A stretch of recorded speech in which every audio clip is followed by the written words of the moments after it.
अस सारे गी जानदे हां कि जिस बूह्टे उप्पर फल नेईं होंदा ऐ अस उसी जदूं लांदे हां ते नुहाड़ी बड़ी सेवा पानी करदे हां ते जदूं नुहाड़े उप्पर फल नेईं औंदा ऐ तां अस उसी समेत जिल्लै पुट्टियै ते बड्डी टुक्कियै ते अग्गी बिच जलाई ओड़दे हां।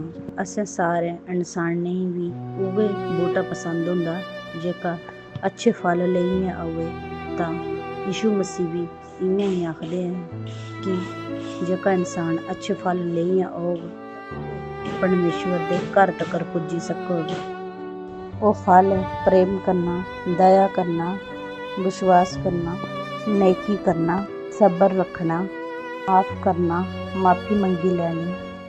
ते अज्ज अस बी चांह्दे हां कि यीशु मसीह कन्नै उं'दे घर तक्कर जाऊं तां असें बी बड़ा जरूरी ऐ कि अस बी विश्वास रक्खूं, धीरज रक्खूं और नेकी करूं।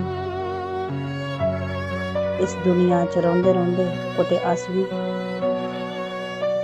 उस फल वांगू ना बनी जाऊं कि साढ़े उप्पर इक बी फल ना होए ते असें बी बड्डी टुक्कियै उस नरक दी अग्गी च पाउन।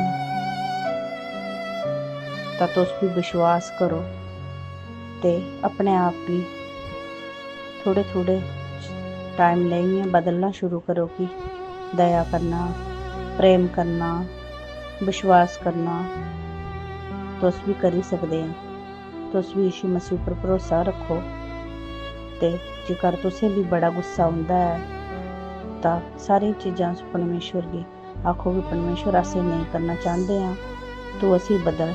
तां ओह् सच्च जि'यां मिगी बदलेआ ऐ इ'यां तुसें बी बदली सकदा ऐ। तुस बी विश्वास करियै